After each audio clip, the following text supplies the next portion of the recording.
Saya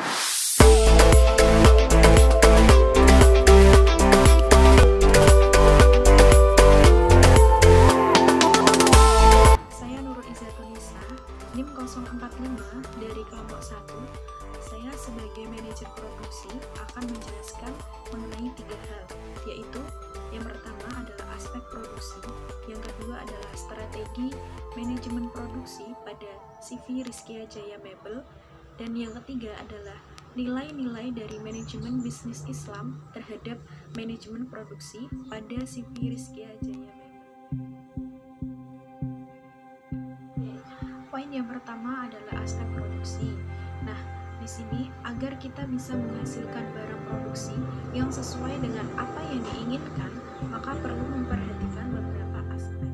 Nah, aspek yang pertama adalah perencanaan produksi. Di sini sebagai langkah awal yaitu untuk melancarkan proses produksi secara sistematis, seperti jenis barang, kualitas barang, serta pemilihan bahan baku yang berkualitas. Nah, aspek yang kedua adalah pengendalian produksi. Nah, di sini untuk bertujuan untuk mengontrol bagaimana proses produksi tersebut agar bisa berjalan sesuai dengan rencana, seperti pengaturan jadwal kerja dan target produksi. Nah, yang terakhir ada aspek pengawasan. Di sini untuk melancarkan proses produksi sesuai dengan apa yang diinginkan, seperti efisiensi waktu dan juga biaya operasional yang sesuai dengan biaya-biaya produksi. Strategi manajemen produksi. Ada 2 faktor yang dapat mempengaruhi manajemen produksi. Yang pertama adalah division of labor, yaitu pembagian kerja dengan tepat. Nah, sehingga produk yang dihasilkan itu berkualitas dan dapat diterima baik di pasar. Nah, adanya division of labor ini dapat membantu proses produksi agar lebih efektif dan efisien. Yang kedua adalah revolusi industri, yaitu penggantian tenaga manusia menggunakan tenaga mesin di dalam proses produksi. Revolusi industri ini dapat membantu untuk mencapai target produksi. Nah, selanjutnya strategi manajemen produksi pada CV Rizkia Jaya Mebel. Di sini CV Rizkia Jaya Mebel menggunakan sistem yang terdiri dari input, proses, dan output. Pada tahap input, di sini meliputi bahan baku, pekerja, modal, fasilitas, dan mesin. Pada tahap proses, di sini mengubah bahan baku menjadi barang jadi. Pada tahap output, tahap terakhir, di sini barang yang sudah jadi itu siap untuk dipasarkan kepada para konsumen.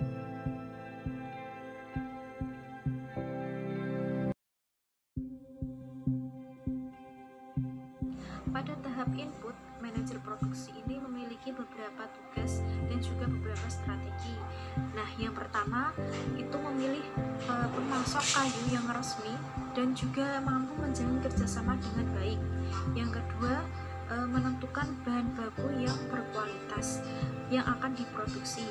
Yang ketiga, menentukan mutu dari suatu kayu untuk dijadikan suatu barang yang sesuai. Yang keempat, dalam proses penyimpanan bahan baku di CV Rizkia Jaya ini sangat memperhatikan tata ruang atau layout, kemudian juga sirkulasi udara agar tidak lembab untuk menjaga kualitas dari bahan baku tersebut. Yang kelima, mempertimbangkan siklus dari bahan baku baru dan juga bahan baku yang lama, karena untuk menjaga proses produksi agar seimbang dan juga teratur. Kemudian yang keenam itu melakukan koordinasi dengan manajer keuangan yang membahas tentang penentuan modal dan juga dana yang digunakan dalam proses produksi suatu produk. Yang kedelapan itu mempertimbangkan penghematan dari bahan baku, yaitu dengan meminimalisasi penggunaan bahan baku yang terbuang. Yang kesembilan yaitu pada CV Rizky Jaya Mebel ini memperhatikan fasilitas ruangan yang cahaya cukup, rapi, dan juga bersih. Ini untuk menunjang para karyawan dalam bekerja agar lancar dalam proses produksinya. Kemudian manajemen produksi itu merencanakan penyusunan mesin-mesin yang teratur dan dapat berjalan sesuai dengan fungsinya.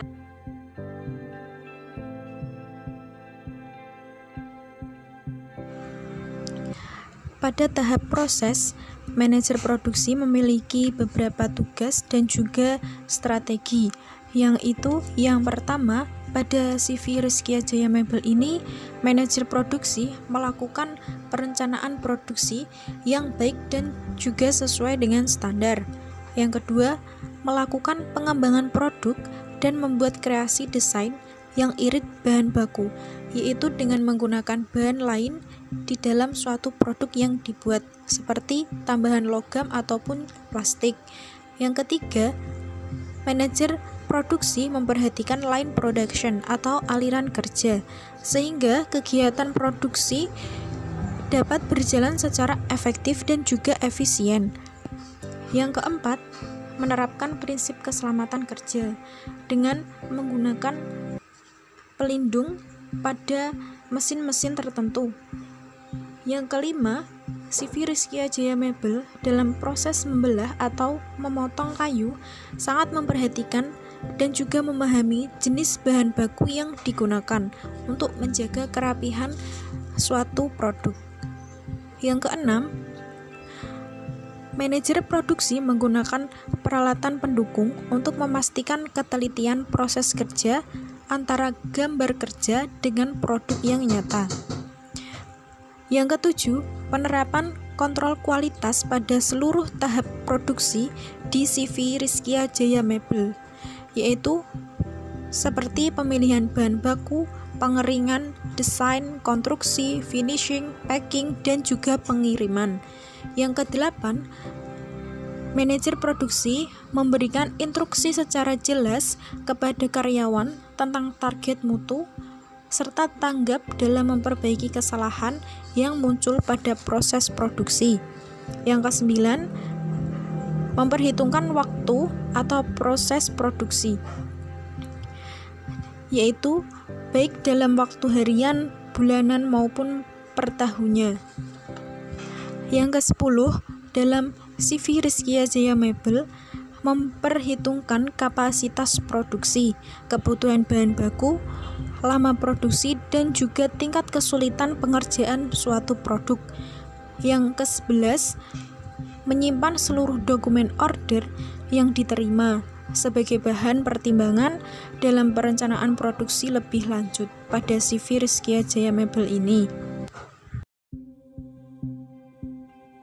Selanjutnya adalah tahap terakhir, yaitu tahap output. Nah, pada tahap ini semua barang yang diproduksi itu sudah jadi dan siap untuk dipasarkan kepada para konsumen. Sedangkan produk yang ditawarkan oleh CV Rizky Jaya Mebel ini berupa lemari dan juga meja belajar, di mana jenis dan juga modelnya itu disesuaikan dengan kebutuhan para konsumen.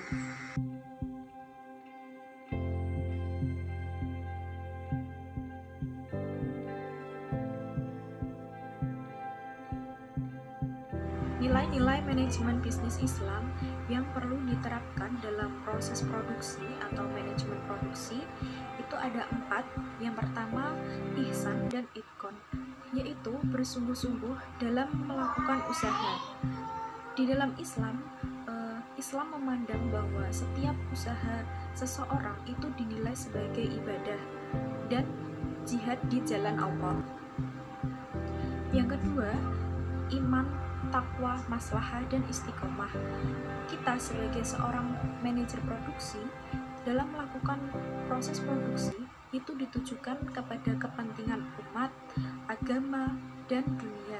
Kemudian kita meyakini bahwa setiap kegiatan produksi yang kita lakukan itu selalu mendapat pengawasan dari Allah SWT. Yang ketiga adalah as-sholah, yaitu baik dan bermanfaat, agar setiap pekerjaan itu dapat mendapatkan nilai tambah dan juga dapat mengangkat derajat manusia, baik individu maupun kelompok. Yang terakhir adalah konsep dari halal dan haram. Nah, ini sudah sangat jelas bahwa harus diterapkan dalam setiap proses produksi, apalagi produk yang bersifat untuk dikonsumsi oleh umat manusia. Nah, di sini agar tidak ada pihak yang dirugikan atas produk yang kita hasilkan di dalam usaha yang kita dirikan. Terima kasih.